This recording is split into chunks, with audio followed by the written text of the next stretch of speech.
So the next worksheet we have for this lesson 6 in module 2 is something that you're going to want to keep near you and just use over time. And this is a time is money worksheet tracker. So how you want to fill this out is title your project, or maybe it's the name of your client or something like that, and put that in the left-hand column. And then the next little tiny grid line marks are just a spot for you to calculate the number of hours you've spent on something. So just color those in. Maybe you could use a colored marker or something like that.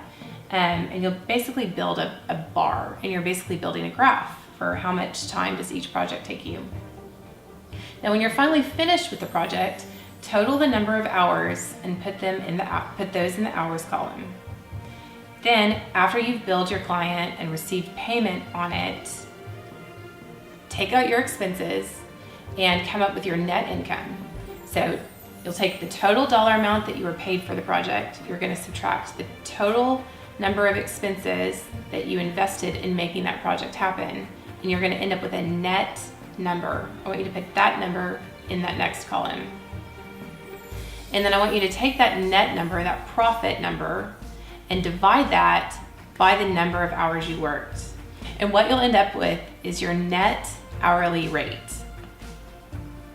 Now, this worksheet is going to be super helpful for those of you who are freelancers, or you work with clients, or you sell a service.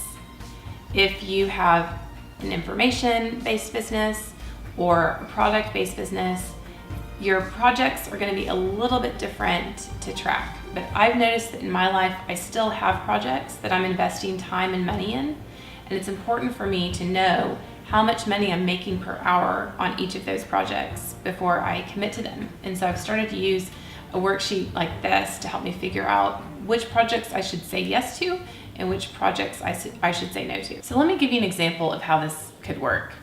Let's say that you're a graphic designer and you have a client for branding. Let's say their name is Smith. So this is the Smith branding project that we're going to be talking about here.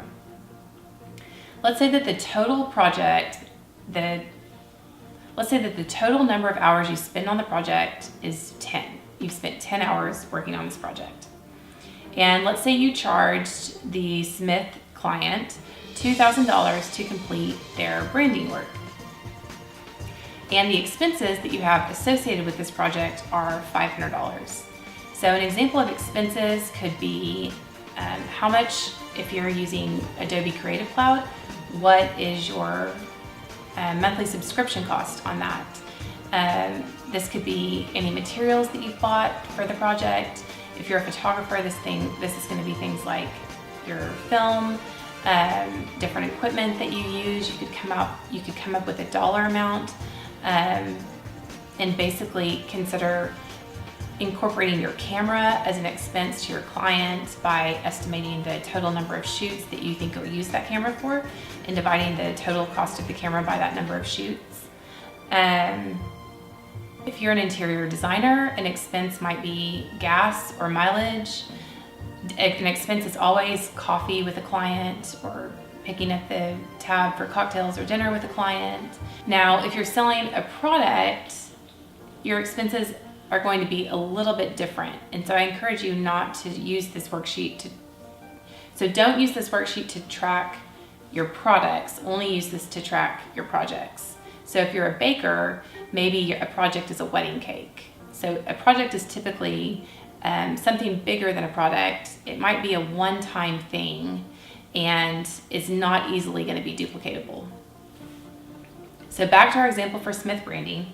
You've invested 10 hours, you've charged the client $2,000, your expenses have been $500, and that's going to give you, you're going to take your $2,000, subtract your $500, and that's going to give you a net income, or a net revenue, or a net profit on this project of $1,500.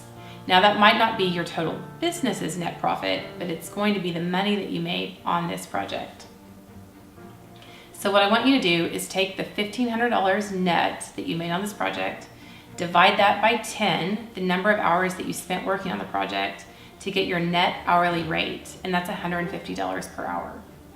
Now that you know that your net rate on this project was $150 per hour, you can go back to the worksheet we did previously and compare that with what you need to make per hour to see if you need to raise or lower your prices. So that's how this worksheet can help you.